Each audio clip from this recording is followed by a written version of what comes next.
प्रभु श्री रामचंद्र जी के परम भक्त हनुमान जी की अनुकंपा से संसार के सारे कार्य बड़ी सरलता से संपादित हो जाते हैं। यही वजह है कि सभी लोग अपनी कोशिश हनुमान जी को रिझाने के लिए ही करते हैं, क्योंकि हनुमान जी को भगवान श्री राम की अनुकंपा पाने का एक प्रमुख साधन माना गया है। उन्हें राम द्वारे तुम रखवारे का महिमा मंडित किया गया है। यही वजह है कि हनुमान जी को प्रसन्न करने के लिए भगवान श्री राम का नाम लेना बहुत उत्तम साधन माना गया है। राम नाम के उच्चारण से ही हनुमान जी सरलता से रीझ जाते हैं। इसी वजह से सभी चतुर सुजान व्यक्ति हनुमान जी को पूजा का सबसे पहला साधन भगवान श्री राम जी को ही भक्ति ही मानते हैं। कहते हैं कि त्रेता युग में भी लोग इस बात को जानते थे और जो भी हनुमान जी को प्रसन्न करना चाहते थे वह उनके सामने भगवान राम जी का गुणगान किया करते थे। स्वामी का जय घोष सुनते ही हनुमान जी प्रसन्न होकर भक्तों को उनका मन चाहा वरदान देते थे। आज मैं आप लोगों के समक्ष एक ऐसा उपाय बताने जा रहा हूं जो बड़ा ही सरल है और वह उपाय हनुमान जी को श्रद्धा पूर्वक सिंदूर अर्पित करना है। इससे हनुमान जी वहीं बड़ी आसानी से प्रसन्न हो जाते हैं। भगवान श्री राम के परम भक्त हनुमान बल बुद्धि और विद्या के देने वाले हैं। सिंदूर उन्हें अति प्रिय है। भक्त बड़े प्रेम से अपने आराध्य श्री हनुमान जी को सिंदूर चढ़ाते हैं। मान्यता है कि सिंदूर चढ़ाने से बजरंगबली अत्यंत प्रसन्न होते हैं, भक्तों की सभी मनोकामनाएं पूर्ण कर देते हैं। लेकिन क्या आप जानते हैं कि हनुमान जी को यह सिंदूर आखिर क्यों चढ़ाया जाता है और हमेशा सिंदूरी रंग का चोला ही क्यों ओढ़ते हैं? इसके पीछे एक पुरानी कथा है।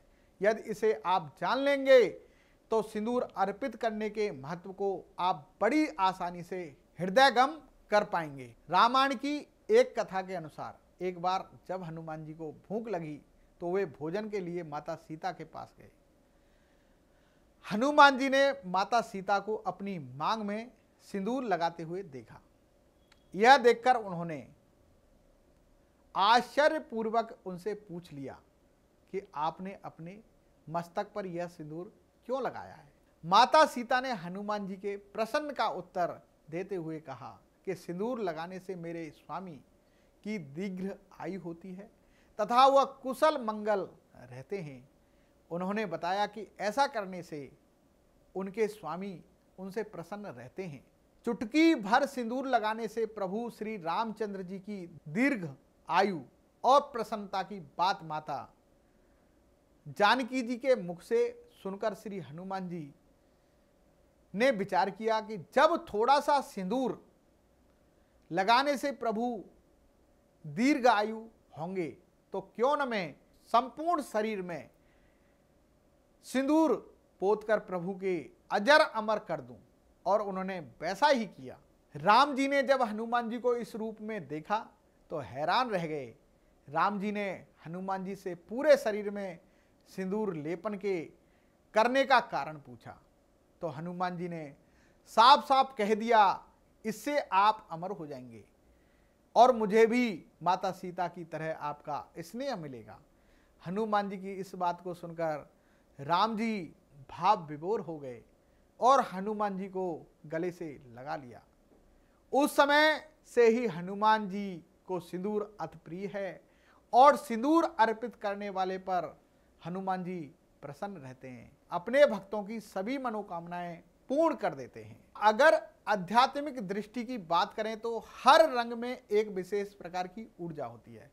सिंदूर ऊर्जा का प्रतीक है और जब हनुमान जी को अर्पित करने के बाद भक्त इससे तिलक करता है तो दोनों आंखों के बीच स्थित आज्ञा चक्र विशेष रूप से सक्रिय हो जाता है, जिससे तिलक लगाने वाले व्यक्ति के शरीर के चारों तरफ एक सकारात्मक रक्षा कवच निर्मित हो जाता है, जो उसे हर प्रकार के संकटों से बचाता है और उसके पास किसी भी प्रकार की विघ्न बाधा को नहीं आने देता। याद रहे, हनुमान जी को सिंदूर अर्पित करते समय भक्तों के हृदय में पूरी श्रद्धा और विश्वास का होना आवश्यक है। दर्शकों, एक आपने बहुत ही सुंदर भजन भी सुना होगा। हनुमान को खुश करना आसान होता है, हनुमान को खुश करना आसान होता है। सिंदूर चढ़ाने से हर काम होता है, हनुमान को खुश करना आसान होता है। बालाजी महाराज आप सभी भक्तों का कल्याण करें, आपके जीवन में आनंद हो, आप सबका भला करें।